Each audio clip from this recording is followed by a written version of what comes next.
Certain experiences, such as watching snow falling quietly, skiing in the mountains, sledding down the hills, and appreciating crystal-like ice sculptures, can only be enjoyed in winter when the earth is resting. Sculpting is the art of creating a three-dimensional visual object by carving or modeling in stone, metal, ceramics, wood, or even ice and snow. Sculptures made from ice are less permanent and can remain robust and intact for minutes to months, depending on the ambient temperature. Because these works of art are short-lived, they are very precious. The history of ice carving goes as far back as 4,000 years ago to the ice houses or igloos built by the indigenous Inuit people of the Arctic regions. In 17th century China, the people of Heilongjiang province created simple ice lanterns by carving holes in bucket-shaped blocks of ice and placing candles inside. This technique has become so popular that ice lanterns are still used in celebrations and festivals today. The simple ice lantern has evolved into multi-lighted, complex and impressive sculptures that are featured at ice festivals. Ice sculptures can be abstract, realistic, functional, or just made for decorative purposes. The challenges of ice sculpting are related to the variability, volatility, and purity of the base material, ice. Commercially made blocks of clear, transparent ice are ideal for carving as they consist of pure clean water frozen in a controlled process that circulates water in a freezing chamber. Alternatively, massive blocks of ice, known as Arctic diamonds, can be harvested from the Arctic Circle and are so clear and transparent that a newspaper can be read through them. Sometimes ice sculptors choose to mix white ice blocks that look like snow or dyed blocks with clear, transparent blocks to create certain desired effects for their sculptures. Ice sculptures offer a more hyper-realistic finish compared to that of snow sculptures because blocks of ice are denser than compacted snow. No clearly defined techniques for creating sculptures out of ice exist. It all depends on the training, skill and style of the sculptor. Sculpting an object out of compacted, icy snow requires sculpting tools like sheetrock saws to cut through large snow blocks, then ice chippers and chisels to shape it, followed by machetes for fine detailing. As for the final touches to the sculpture, sandpaper is used to smooth out any unevenness.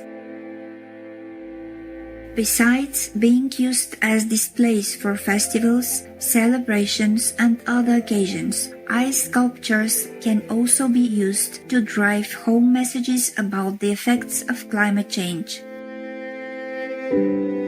The Ice Bear Project, a not-for-profit arts organization founded by the British artist, sculptor, and climate change activist Mark Corrett, is raising awareness about global warming through ice bear sculptural events.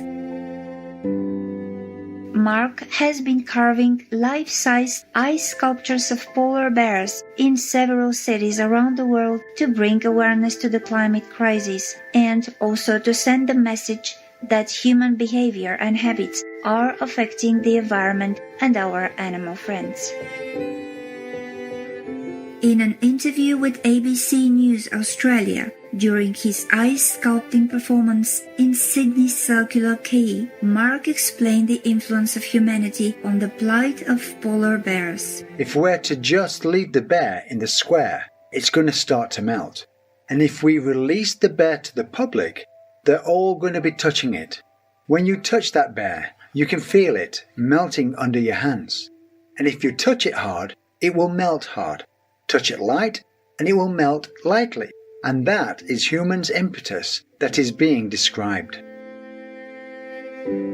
Kudos Mark Corret for your innovative way and diligent efforts to raise climate crisis awareness around the world. Wonderful viewers, we'll now pause for a moment to hear a brief message. We'll return shortly. Please stay tuned to Supreme Master Television.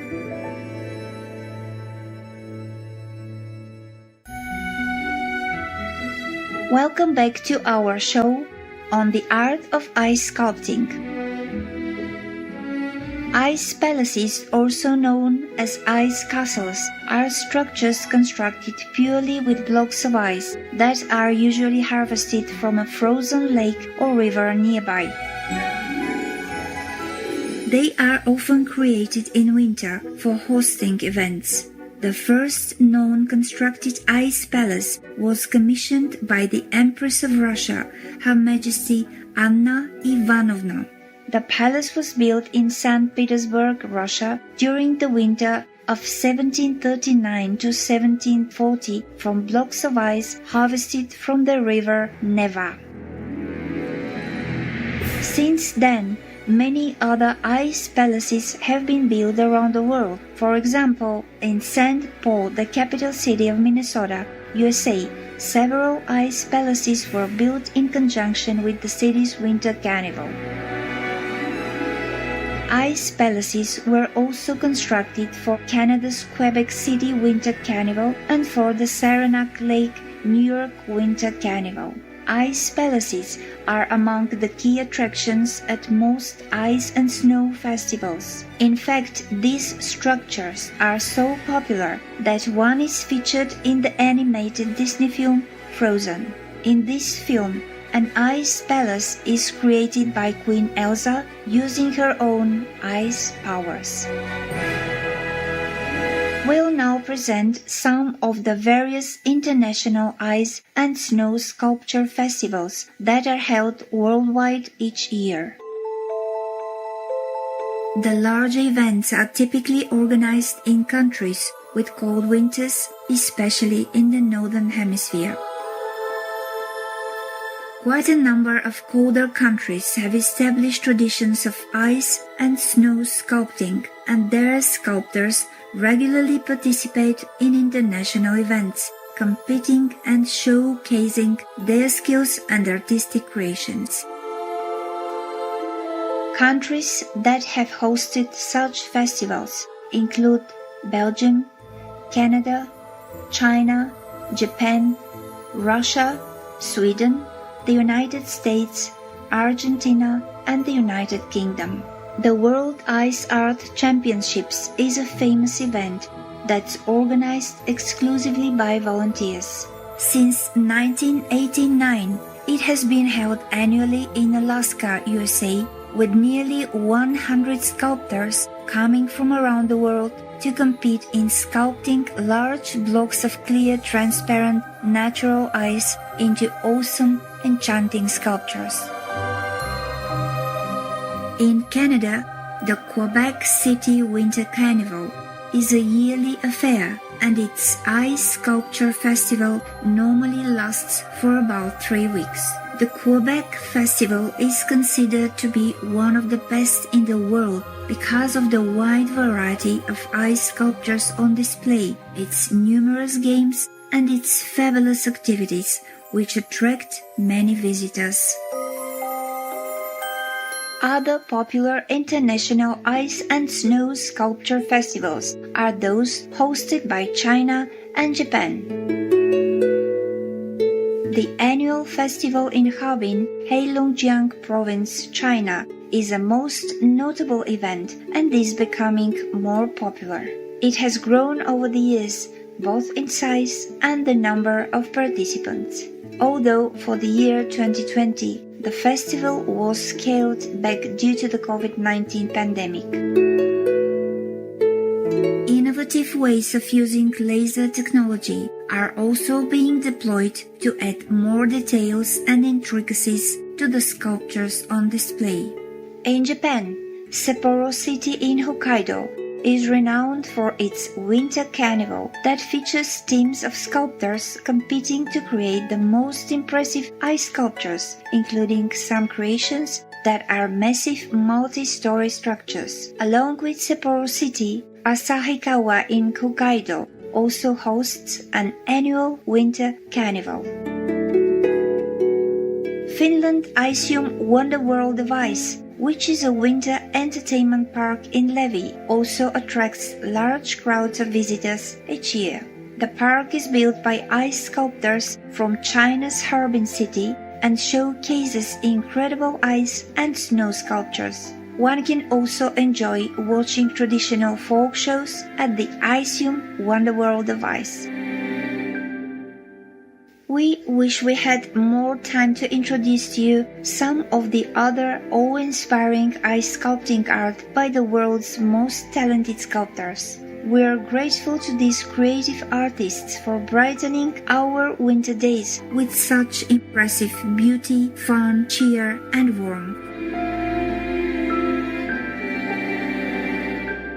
Light-hearted viewers, thank you for your company today during the Art of Ice Sculpting.